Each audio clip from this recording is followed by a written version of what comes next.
না, রঙ্গন ভেতরে এলো না। তুমি ডেকেছিলে ওকে? না, ওই আসতে চেয়েছিল। কেন? তার রঙ্গনার মন খারাপ ছিল তাই।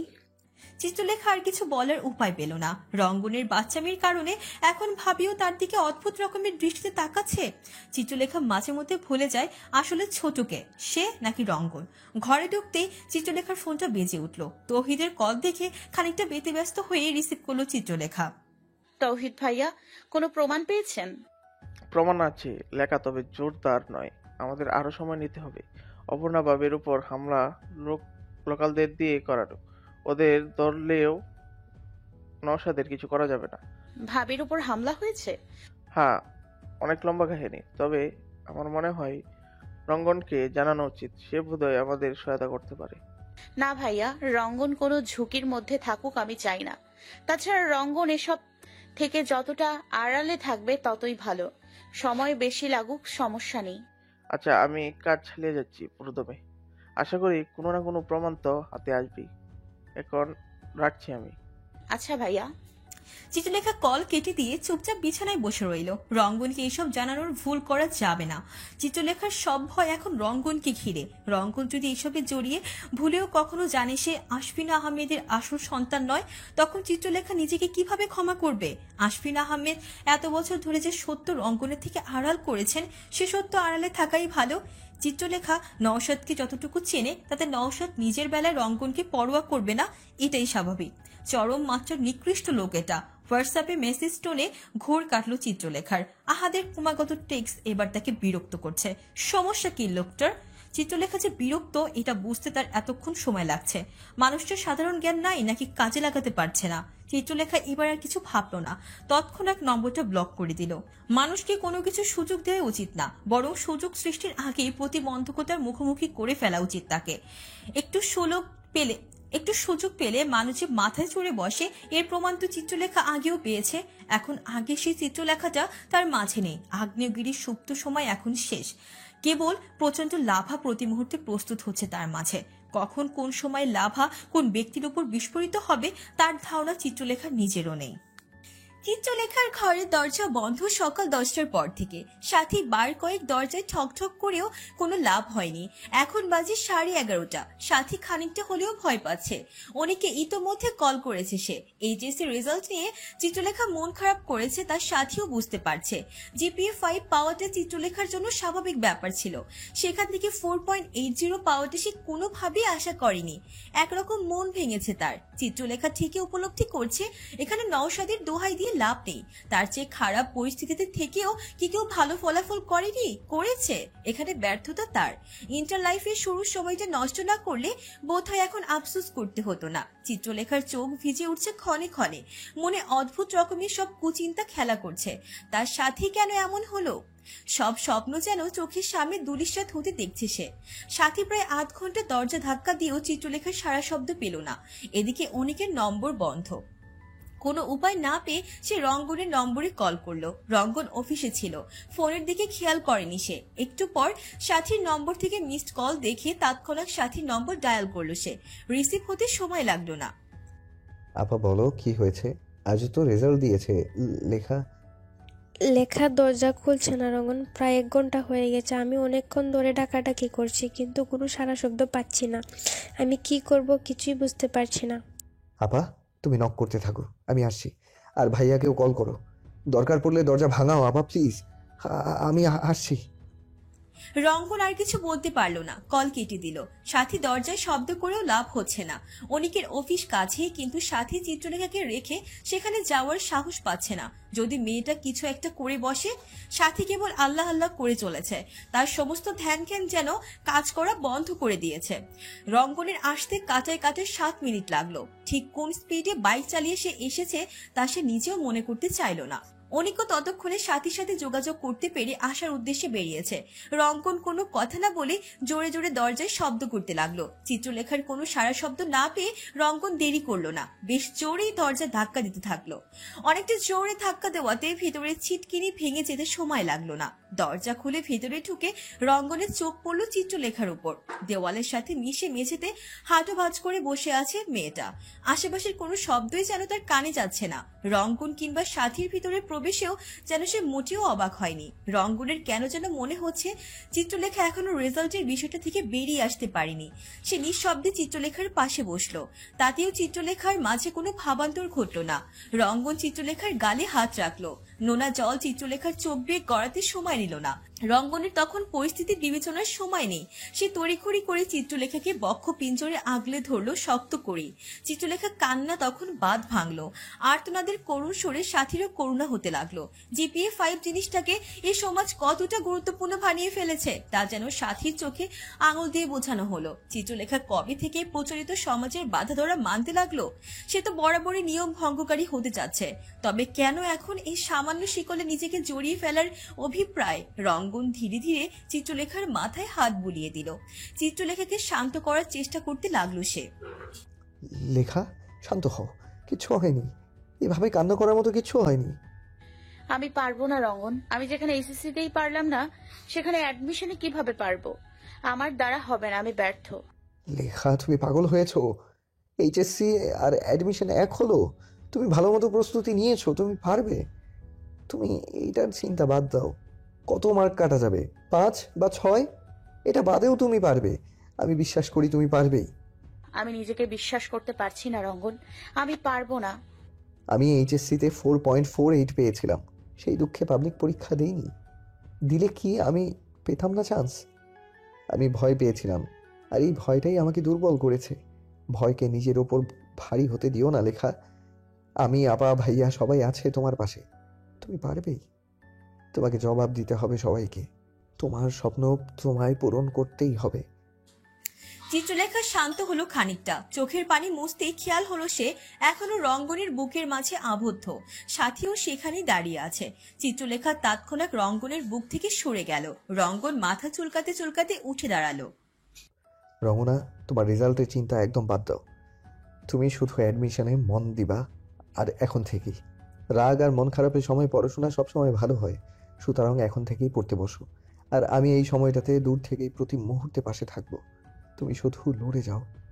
রঙন আছে আর তোমারই থাকবে। চিত্রলেখার চোখ জলজল করে উঠল। তার চোখের দুটি বলে দিল সে নিজেকে প্রস্তুত করছে ভবিষ্যতে যুদ্ধটার জন্য। রঙ্গন বেস্ট অফ লাক জানালো কেবল। চিত্রলেখার চাহনি আর কিছুক্ষণের মধ্যে তাকে পাগল করতে উদ্যত হবে।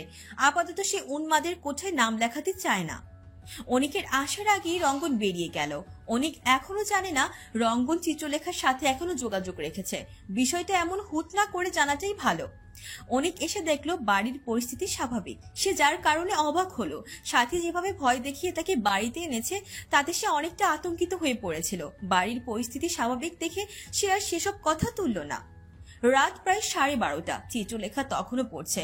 রঙ্গন ঠিকই বলছিল, রাগ আর মন খারাপ এই দুইটা জিনিস মানুষের পড়াশোনায় মনোযোগ বহুগুণ বাড়িয়ে দেয়। দীর্ঘ সময় ধরে পড়ার ফলে চিত্রলেখার ঘাড়ে খানিকটা ব্যথা শুরু হলো। বিশ্রামের জন্য বিছানায় হেলান দিয়ে ফোনটা হাতে নিল সে। অনেকদিন সুভার সাথে কথা হয় না ভেবে সুভার নম্বর ডায়াল করলো সে। বার কয়েক রিং হওয়ার পর সুভা কল রিসিভ করলো। কেমন আছিস লিখা? আছি আলহামদুলিল্লাহ, তোর খবর বল। আমিও ভালো। বাবা আগে থেকে একটু সুস্থ, এখানে নিয়ে এসেছি। বলা যায় নতুন সংসার এটা। রেজাল্ট কেমন হয়েছে তোর? 4.80। তোর কি অবস্থা? 4.17। তুই তো ভালোই করেছিস। সামনে তো মেডিকেল এক্সাম, তোর ভালো মতন প্রস্তুতি নে। তুই তো ঢাবিতে পরীক্ষা দিবি। আমার রাবিতে পড়ার শখ রে এখনো। কত সুন্দর জায়গা রাজশাহী। এটা ছেড়ে ওই ঢাকা কোলাহলে যেতে ইচ্ছে করবে বল? তাও তো কথা। তুমি তো এখন সংসারী নারী, তোমার কি আর ইচ্ছে করে সংসার ফেলে কোথাও যেতে? জুতা চিনিস? হ্যাঁ চিনি তো। কেন, তুই চিনিস না? ধুর, এত রাত জেগে তুই আসছিস, পড়ছিস তাই না? তুইও পড়তেছিস? হ্যাঁ। আচ্ছা পরে কথা হবে। আচ্ছা। চিত্রলেখা কল কেটে ফোন রাখবে ঠিক সে সময় লক্ষ্য করলো হোয়াটসঅ্যাপে আবার একটা মেসেজ এসেছে, তবে এবার আননোন নম্বর থেকে। মেসেজ ওপেন করলো চিত্রলেখা। টাইপিংটার বডি চেনা চেনা লাগছে। লেখাটা পড়তে শুরু করলো সে। এসএসসিতে জিপিএ 5 মিস করছো, ব্যাপার না শোনা। ভাব যা বেশি, তোমার এইটুকু নিচে নামা দরকার ছিল। বেশি উড়ো না বাবু। আচ্ছা, মেডিকেলে তোমার চান্স পাওয়া আমি নিশ্চিত করব। শুধু আমার হও একবারে। তুমি মেডিকেলে সিট পাবে আর আমি তোমাকে। ডিল খারাপ না, ভেবে দেখো বেবি ডল। চিত্রলেখার গা গুলিয়ে উঠল মেসেজটা দেখে। সে স্পষ্ট বুঝতে পেরেছে এই নোংরা মেসেজটা তাকে কে করতে পারে। দেখো, তোমার কাছে কোনো সলিড প্রমাণ নেই। কেবলমাত্র তোমার একটা কথার উপরে ভিত্তি করে আমরা একজন রেসপেক্টেড টিচারকে কেন কোচিং থেকে বের করব? এ প্রশ্নের সম্মুখে চিত্রলেখা সত্যি বলার মতো কিছু পেল না। সে একজন সাধারণ শিক্ষার্থী, তার কাছে পাকাপোক্ত কোনো প্রমাণ নেই। আগের নম্বরে মেসেজগুলো সে ডিলিট করে ফেলেছে। বাস্তবিক অর্থে সে কোনো প্রমাণ ছাড়াই অভিযোগ দায়ের করছে। আর কিছু বলল না চিত্রলেখা, বোকামিটা সেই করে ফেলেছে। এখন তার শোধরানোর সময় নেই। আহাত লোকটাকে পরাস্ত করার সময় সামনে সে আরো পাবে। তবে এই 2 মাস তাকে ভর্তিযুদ্ধ জয় করতে হবে। সাদা অ্যাপ্রন আর তার মাঝে এখন যত বাধা আছে সব অতিক্রম করতে হবে তাকে। চিত্রলেখা টিচার্স কেবিন থেকে বের হওয়ার জন্য উদ্যত হলো চিত্রলেখা। আহাতও সেখানে উপস্থিত ছিল। এবার তার কর্কশ রূপটা খানিকটা ফুটে উঠল কথাবার্তায়। ম্যাম, এই মেয়েটা আমার উপর মিথ্যা দোষারোপ করেছে। অবশ্যই আমার উপর তার কোনো রাগ রয়েছে। আপনার অনুমতি থাকলে আমি তার সাথে একান্ত কিছু কথা বলতে চাই। চিত্রলেখা ভ্রু কুচকালো। সিনিয়র লোকটা মাথা নেড়ে চলে গেল। চিত কেন যেন মনে হচ্ছে এই লোকটা সব বুঝেও কিছু বলছে না, অসম্মান হবে এই ভয়ে। আহাদের অগ্নিদৃষ্টি চিত্রলেখার বড্ড বিরক্ত লাগলো। কথা বলার রুচিটুকু অবশিষ্ট নেই তার। এমনিতে রেজাল্টের পর থেকে সে মানসিকভাবে ভেঙে পড়েছে মারাত্মকভাবে। এখন এসব বিষয়গুলোতে জড়ানোর ইচ্ছেও নেই তার। চিত্রলেখা চলে যেতে উদ্যত হলো। আহাদ শক্ত করে তার হাতটা ধরলো এবং অপর হাতটা দিয়ে মুখ চেপে ধরলো। চিত্রলেখা বিস্ফোরিত দৃষ্টি মেলে তাকালো সেদিকে। কিছু বুঝে ওঠার আগেই আহাদের নোংরা হাত তাকে বিশ্রীভাবে স্পর্শ করার চেষ্টা করলো। চিত্রলেখা ছিটকে সরে গিয়ে পরক্ষণে সজোরে থাপ্পড় বসিয়ে দিল আহাদের গালে। শব্দটা এতটাই তীব্র শোনালো যে কেবিনের বাইরে থেকে সিনিয়র শিক্ষকটি আসতে সময় লাগলো না। কেবিনের পরিস্থিতি দেখে তিনি যেন ভ্যাবাচ্যাকা খেলেন। আহাত, কি হয়েছে তোমার? স্যার, এই মেয়ে পাগল। আমি ওকে বোঝানোর চেষ্টা করাতে আমায় থাপ্পড় মেরেছে। শিক্ষকের গায়ে হাত তোলার মতো বেয়াদবি যে করতে পারে সেই মেয়ের কথা আপনি বিশ্বাস করবেন স্যার? আমি তো প্রথমেই বুঝেছি এই মেয়ের সমস্যা আছে। এই মেয়ে পড়াশোনা না করে অ্যাডমিশনে ভালো করতে চাও? বাপরে শখ! এসবের জন্য শিক্ষকদের নোংরা অপবাদ দিয়ে তাদেরই দোষ দাও। তোমার মতো মেয়ের কোথাও চান্স হবে না। চিত্রলেখা হাত পা যেন জমে গেছে। তবে কেবিনে বেশি ভিড় জমেছে। চিত্রলেখা তখন আড্ডার বিষয়বস্তুতে রূপ নিয়েছে। অন্তর্মুখী চিত্রলেখার কাছে এত ভিড় স্বাভাবিক নয়। বরাবরই তার চিরায়িত দুর্বল রূপটা এখন মাথাচাড়া দিয়ে উঠতে চাইছে। চিত্রলেখা কোনো উত্তর দিল না। আহাদের মুখের বিশ্রী হাসি বলে দিচ্ছে লোকটা কতটা নোংরা একটা চাল চেলেছে। চিত্রলেখা কেবল নিঃশব্দে সেখান থেকে প্রস্থান করলো। লেখা, তুই কেন কিছু বললি না? তোর একটা বার সব ক্লিয়ার করা উচিত ছিল না? বাদ দাও ভাবি, ওই রকম নোংরা লোকের নাম নিতেও আমার নিজের উপর ঘৃণা লাগছে। ওরা নাকি শিক্ষক, ছি। সাথী কথা বাড়ালো না। চিত্রলেখার মনের অবস্থা অল্প হলেও বুঝতে পারছে সে। রঙ্গন কি এসব ঘটনা জানাবে কি? জানানো উচিত হবে। ভাবতে ভাবতে সে ফোনের দিকে তাকালো। তৎক্ষণাৎ চোখ কপালে উঠল তার। রঙ্গন কল করেছিল। ফোন ইয়ারফোনের সাথে কানেক্টেড থাকায় অটোমেটিক রিসিভ হয়েছে। সাথী ভয়ে ঢোক গিলল। ইয়ারফোনটা খুলে ফোন কানে ধরল সে। কিছু বলার পূর্বেই কলটা কেটে গেল। সাথী বুঝতেই পারলো না কি হলো একটু আগে। রঙ্গন কতটুকু কথা শুনেছে তা আন্দাজ করতে ব্যস্ত হয়ে পড়ল সে। চিত্রলেখা বিষয়টা কোচিংয়ে ভালোই ছড়িয়েছে। স্টুডেন্টরা বিষয়টা নিয়ে আলোচনা করতে শুরু করেছে। অবশ্য আলোচনার মুখ্য কালপ্রিট চিত্রলেখাই। আহাত নিজের বুদ্ধির প্রশংসা করছে। কাউকে ফাঁদে ফেলা বোধ হয় তার থেকে ভালো কেউ পারবে না। মনে মনে নিজের কাজ চাপড়ালো। ক্লাস নিতে নিতে এসবই ভাবছিল সে। স্টুডেন্টের মধ্যে কিছুক্ষণ ফিসফাস চললেও আহাত এবার তাদের চুপ করিয়ে দিল। ক্লাসে মনোযোগ দিতে বলল সবাইকে। মুহূর্তে সারা কক্ষে পিনপত নীরবতা সৃষ্টি হলো। আহাত হোয়াইট বোর্ডের দিকে তাকাতেই অনুভব করলো কেউ একজন তার কলার ধরে তাকে পেছনে টানছে। বিব্রত হয়ে পেছনে ফিরল সে। লম্বা চওড়া এক ছেলে তার কলারে হাত দিয়েছে। ক্লাসে আবারও শোরগোল পড়ে গেল। সাইলেন্স বলে চেঁচিয়ে উঠল আহাত, কিন্তু সামনে থাকা ব্যক্তিটি তাকে কোনো সুযোগ না দিয়ে আহাদের মুখ বরাবর খুশি হাঁকালো। তীব্র রাগের আঁচটা যেন স্পষ্ট টের পেল আহাত। ছেলেটার পরিচয় জানে না সে। অপরিচিত একজন ছেলে তার এই ক্লাসে ঢুকে তাকিয়ে মারছে, এ যেন দুঃসাহসিক ব্যাপার। কতিপয় স্টুডেন্ট ইতোমধ্যে ভিডিও করতে শুরু করেছে। আহাদ কিছু বলার সুযোগই পেল না। যতগুলো চড় থাপ্পড় সে খেয়েছে তাতে তার দাঁত অবধি নড়ে উঠেছে। ক্লাসের শোরগোল শুনে শেষমেশ সকলে আহাদের ক্লাসে ঢুকলো। অপরিচিত ছেলেটাকে আহাদের থেকে সরানোর চেষ্টা চালাতে লাগলো। টানাটানিতে আহাদের কলার ছিঁড়ে ছেলেটার হাতই রয়ে গেল। তবুও যেন তার রাগ কমলো না। আহাদ এবার যেন একটু হাঁপ ছেড়ে বাঁচলো। কে রে তুই? তোর সাহস তো কম না, আমার ক্লাসে ঢুকে আমার গায়ে হাত দিস? তোর মতো নোংরা কীটের গায়ে হাত দিয়েছি, এটা আমার জন্য লজ্জাজনক। তোর মতো কীট শিক্ষক হওয়ার যোগ্যই না। তোদের জন্য শিক্ষকতার মতো এমন একটা মহান প্রফেশনের অপমান হচ্ছে এখন। তুই কে এইসব বলার? কি প্রমাণ আছে তোর কাছে? রঙ্গন এবার খানিকটা শান্ত হলো। নিজের পরিচয় জানালো না, আগেই বরং উপস্থিত শিক্ষার্থীদের মুখোমুখি দাঁড়ালো। কিছু কথা সে যে বলবে তা স্পষ্ট বোঝা গেল। তোমরা সবাই একটু আগের ঘটনা দেখেছো। আমায় ভুল বুঝতেও পারো, তবে কাজটা আমি কেন করেছি তা তোমাদের জানা প্রয়োজন। একটা মেয়ের উপর অপবাদ দেয়া খুব সোজা, মেয়েটার দোষ দেয়াটাও খুব সোজা। তোমরা যেমন আজ দুপুরের ঘটনার জন্য নিশ্চয়ই মেয়েটাকে দায়ী করছো, একবারও ভেবেছো মেয়েটা আদতে সত্যি বলতেও তো পারে। তোমাদের বোনের ওপর এমন অ্যালিগেশন আসলেও মেনে নিতে? আর এই নোংরা লোকের তো চেহারা দেখলেও বোঝা যায় শালা লুচ্চা। তোমাদের মনে হয়তো একে নিয়ে অনেক রেসপেক্ট আছে, কিন্তু বি অনেস্ট, এই লোকটা তোমাদের মধ্যে কোনো মেয়েকে বিরক্ত করেছে? এখনই সময় নিজের ওপর হওয়া অন্যায় প্রতিবাদ করো। ক্লাসের কেউই দাঁড়ালো না। রঙ্গন জানতো এত সাহস কেউ দেখাবে না, তবে রঙ্গনের এই আশাহত হওয়াটা যেন ভালোই লাগলো আহাদের। ঠোঁট বেয়ে তার রক্ত গড়াচ্ছে, তবুও কুৎসিত হাসিটা ঠোঁটের কোণে বহাল তবিয়তে রয়েছে। রঙ্গনের রাগ যেন আরো কয়েক গুণ বাড়লো। ইচ্ছে করলো হাতের কাছে যা আছে তা দিয়ে লোকটার মাথা ফাটিয়ে দিতে। চিত্রলেখার কথাগুলো শোনার পর থেকে তার ঠিক কি পরিমাণ রাগ হয়েছে তা সে কাউকে বোঝাতে পারবে না। আহাদকে খুন করলেও হয়তো এখন তার মন শান্ত হবে না কোনোভাবেই। দেখো, আজ যদি তোমরা চুপ থাকো, লোকটা কয়েক মাস পর তোমাদের জুনিয়রদের সাথেও সেম কাজ করবে। হতে পারে ভবিষ্যতে তোমাদের বোনের সাথেও এমন করবে। আজ চুপ থাকার মানে হচ্ছে লোকটাকে প্রশ্রয় দেয়া। রঙ্গন শেষবারের মতো চেঁচিয়ে কথাগুলো বলল। এতে যদি কারো বোধ বুদ্ধি ফেরে, এতেও যদি কেউ কিছু না বলে, তবে রঙ্গন আর এসবের ধার ধারবে না। সোজা ওই লোকটার কান ধরে টেনে বাইরে ছুঁড়ে ফেলে মারবে। রঙ্গন মাথা ঠান্ডা রাখার চেষ্টা করছে। একটু পর পর তার হাত মুষ্টিবদ্ধ হচ্ছে। বরাবরই সে শান্ত স্বভাবের ছেলে, কিন্তু একবার রাগ মাথাচাড়া দিয়ে উঠলে তা দমানো দায় তার পক্ষে। রঙ্গনের মুখোমুখি বসে আছে আহাত লোকটা, পাশেই কোচিং এর অথরিটি সবাই।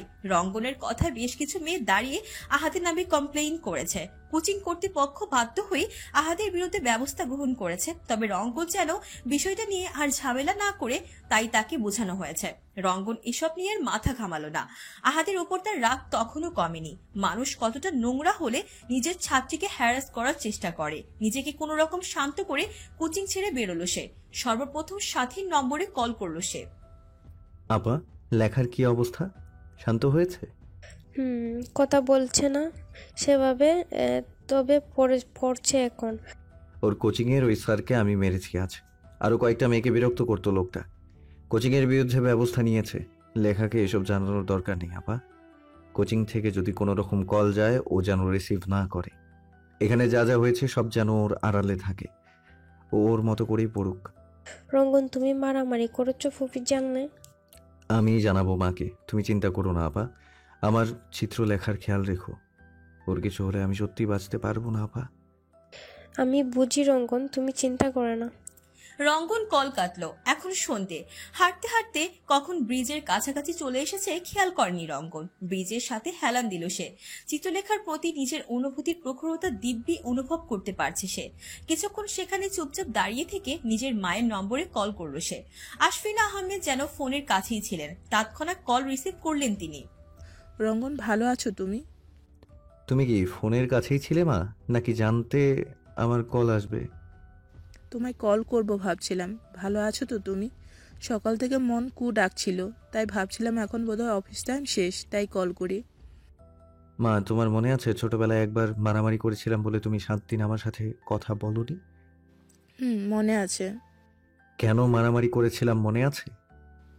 শপিং মলে একটা লোক আমায় ধাক্কা দিয়ে আমাকেই দোষারোপ করেছিল বলে। আমি তোমাকে খুব বেশি ভালোবাসি বলে ওই অল্প বয়সেও নিজের 3 গুণ বয়সী লোকটার গায়ের ওপর হাত তুলতেও সংকোচ বোধ করিনি। এটা আমার ভালোবাসা ছিল মা। এরপর তোমায় আমি প্রতিজ্ঞা দিয়েছিলাম, পরিস্থিতি যেমনই হোক না কেন আমি মারামারিতে জড়াবো না। আমি সেই প্রতিজ্ঞা 2বার ভেঙেছি মা, 2বারই চিত্রলেখার জন্য। মেয়েটাকে কি তবে আমি ভুলতে পারবো মা? তোমায় আমি যতটা ভালোবাসি ততটাই আমি সেই মেয়েটাকেও ভালোবেসে ফেলেছি। আমার দোষ কোথায় মা? মেয়েটা তো নিজের স্বপ্নের জন্য লড়ছে পুরো পৃথিবীর সাথে। আমি যদি ওর পাশে না থাকি ও হয়তো তবুও একা লড়ে যাবে, কিন্তু আমি তো চাই না তা মা। আমি তো সবসময় ওর পাশে থাকতে চেয়েছি। রঙ্গন, মাথা ঠান্ডা করো। চিত্রলেখার পাশে তুমি সবসময় থাকবে। আমি নিজেই তোমাদের বিয়ে দেব। তুমি শান্ত হও। তোমার ভাই আমার লেখার দিকে হাত বাড়িয়েছিল মা, ওই লোকটাকেও আমি মেরেছি। ও ভবিষ্যতে আমার লেখার ক্ষতি করতে চাইবে। আমি যদি তাকে মেরে ফেলি তুমি আমায় ভুল বুঝবে মা। আশফিন আহমেদ চুপ হয়ে গেলেন। রঙ্গনের মাথায় কি পরিমাণ রাগ চড়ে বসেছে তা যেন স্পষ্ট টের পেলেন তিনি। নিজের ছেলের অবস্থাটা অল্প হলেও আজ করতে পেরেছেন তিনি। এখন রঙ্গনকে কিছু বলা উচিত হবে না তার। কিছু বলছো না কেন মা? রঙ্গন, চিত্রলেখার তোমাকে প্রয়োজন। তুমি ওর প্রতি নজর রাখো। নওশাদ অন্যায় করেছে, তার শাস্তি আমিই তাকে পাওয়াবো। তুমি এসব বিষয়ে জড়িও না। তুমি লেখার পাশে থাকো। রঙ্গনের মাথা বোধহয় খানিকটা ঠান্ডা হলো। এই প্রসঙ্গ থেকে সরে বাড়ির খোঁজ খবর নিল সে। আরো নানান কথা বলে মিনিট 15 পরে কল রাখলো। রঙ্গন কল কেটে দিতেই হাত ছেড়ে বাঁচলেন আশফিন আহমেদ। নওশাদের মুখোমুখি তিনি রঙ্গনকে হতে দিতে পারেন না। রঙ্গন নওশাদের বড়সড় ক্ষতি করতেই পারে, তবে নওশাদ রঙ্গনের যে ক্ষতিটা করবে তা হলো রঙ্গনের জন্ম পরিচয় নিয়ে সন্দেহ প্রকাশ করা। এই একটা সত্য আড়াল করার চেষ্টা করতে করতে আশফিন আহমেদ ক্লান্ত। তবু এই বিষয়টা তিনি রঙ্গনের সামনে আসতে দিতে চান না। তার জন্য যা করতে হয় তিনি করবেন। বারান্দায় আসো। আপনি এই রাতে এখানে কেন? চুপচাপ বারান্দায় আসো, তোমায় দেখবো একবার। রঙ্গনের আকুতিটা যেন চিত্রলেখার অন্তর ফালাফালা করে চলে গেল। কেন সেই ছেলেটাকে এত কষ্ট দিচ্ছে? চিত্রলেখার মন মাঝে মধ্যেই বলে যদি রঙ্গনের সাথে তার আরো দেরিতে দেখা হতো তবে বোধহয় ভালো হতো। এত অপেক্ষা তার নিজেরও ভালো লাগছে না। গায়ে ওড়না পেঁচিয়ে বারান্দায় এসে দাঁড়ালো। নিচে তাকাতে দেখতে পেল রঙ্গন তার বারান্দার দিকেই তাকিয়ে আছে। পরনে ফর্মাল শার্ট প্যান্ট, কিন্তু শার্টের এক হাতা গোটানো, আবার অপরটা ছেড়ে দেওয়া। ইন করা শার্টের একাংশ বেরিয়ে আছে। এমন ছন্নছাড়া রঙ্গনকে কখনো দেখেছিল কিনা মনে করতে পারছে না চিত্রলেখা। আপনার কি হয়েছে রঙ্গন? একে তো এই শীতের মধ্যে সোয়েটার ছাড়া এসছেন, তার ওপর এমন অবস্থা কেন? কিছু হয়েছে? আমায় একটা প্রমিস করো। কি? ছোটখাটো যে রকম সমস্যাই হোক না কেন তুমি আমাকে জানাবে। আচ্ছা, জানাবো। তোমার কোচিংয়ের স্যারকে আমি আজ মেরেছি। আবাকে নিষেধ করেছিলাম কথাটা তোমাকে জানাতে, কিন্তু আমি নিজেই জানালাম, কারণ তুমি যেন নিজেকে একা না ভাবো। তোমার উপর একটু আঁচ আসলে তার পরিণতি আমি ভালো রাখবো না রঙনা। তবে এটা ভেবো না আমি সব সময় আসবো। আমি থাকবো তোমায় যুদ্ধ শেখাতে। তোমার লড়াইটা আমি লড়বো না। এবার যা করেছি রাগের মাথায়, তবে পরবর্তীতে যদি এমন পরিস্থিতি আসে চুপচাপ চলে না এসে মেরে রেখে আসবে, বুঝেছো? এখন আপনি উপরে আসেন, আমি ভাবির হাত দিয়ে চাদর পাঠাচ্ছি। তুমি নিজের দিকে তাকাও তো। তোমার শীতের কাপড় কোথায়? সোয়েটার সব বেচে দিয়েছো? যাও আগে নিজের সোয়েটার পরো, আর চাদর দিতে চাইলে নিজে আসবা। আমি অপেক্ষা করছি। চিত্রলেখার ঠোঁটের কোণে হাসি ফুটে উঠল। সারাদিনের উদাসীনতা যেন এক মুহূর্তে মলিন হয়ে গেল। একটা চাদর গায়ে জড়িয়ে নিজের চাদরটা হাতে নিল সে। খুব সাবধানে ড্রয়িং রুমে খেয়াল করলো অনিক এখনো আসেনি, আর সাথী রান্নাঘরে ব্যস্ত। গুটি গুটি পায়ে সিঁড়ি বেয়ে নিচে নামলো চিত্রলেখা। বাড়ির পেছনের অংশটা গাছগাছালিতে ভরা, অনেকটা বাগানের মতো জায়গা। রঙ্গন সেখানে দাঁড়িয়ে আছে। চিত্রলেখার সতর্ক পায়ে রঙ্গনের মুখোমুখি এসে দাঁড়ালো। রঙ্গনের চোখে এখনো রাগের ঝাঁজ যেন বহাল, তবে চিত্রলেখাকে ক্ষণিক সময় দেখার পর তার চাহনি স্বাভাবিক হয়ে গেল। আগের চঞ্চল রঙ্গন যেন ফিরল। চাদর নেন। বাচ্চা এখনো আপনি এভাবে এসছেন, ঠান্ডা লাগলে? ঠান্ডা লাগলে তুমি সেবা করতে, এই বাহানায় তোমায় পাশে পাওয়া যেত। বাচ্চা আমি রেখে বাসায় যান। সারাদিন এত মন খারাপ ছিল, আমায় একবার কল দেওয়া যেত না? তোমার মাথায় একটা বিষয় ঢুকে গেছে যে প্রেম করলে কোনোদিনও ভালো করা যায় না। লেখা, আমরা বাচ্চা না। তোমার ভাই ভাবি যেমন তোমার স্বপ্ন পূরণের পাশে আছে, আমিও তেমন। আমার সাথে দিন রাত তোমার কথা বলতে হবে না। একটু মন খারাপ হলে আমায় তুমি কল করতেই পারো। আমি তোমার বন্ধু, এটা ভুলে যেও না। তাছাড়া প্রাইভেটে পড়ি বলে এতটাও খারাপ স্টুডেন্ট না যে সমস্যার সমাধান করে নেওয়ার বাহানায় একটু কলও করা যাবে না। আচ্ছা ঠিক আছে, এরপর সব সমস্যা আপনার থেকেই সলভ করে নিব। আমরা বিশেষ মানুষের জন্য সবসময় নিয়ম ভাঙি রমনা। তুমিও নিয়ম ভাঙার দলে নিজেকে ক্ষণিকের জন্য রাখতে পারো। অনেক হয়েছে, ঠান্ডা লাগবে, বাসায় যান এক্ষুনি। চলে যাব? বিদায় করার এত তাড়া? আচ্ছা বুঝলাম, যাচ্ছি। রঙ্গনের মেকি অভিমান বুঝে খানিকটা হাসলো চিত্রলেখা, তবে বিদায় শব্দটা যেন তাকে উদাসী করে তুলল। চোখ ঝাপসা হয়ে আসলো তার। চিত্রলেখা কিছু বলতে যাবে তার আগে রঙ্গন পিছু ফিরে চিত্রলেখার চোখে হাত রেখে কপালে আলতো করে একটা চুমু খেলো। আমার স্পর্শ তোমার মনোযোগের ব্যাঘাত ঘটানোর দুঃসাহস না করুক, তবে তোমার মনের উদাসীনতার আগমনের পথে দেয়াল হয়ে থাকুক। কথাটুকু বলে কয়েক ন্যানো সেকেন্ডের মাঝে যেন রঙ্গন চলে গেল। চিত্রলেখা বুঝতেও পারল না কি থেকে কি হলো। সে বিস্মিত হয়ে তখনও সেখানে মূর্তির মতো দাঁড়িয়ে রঙ্গনের প্রস্থানের পানে চেয়ে রইল।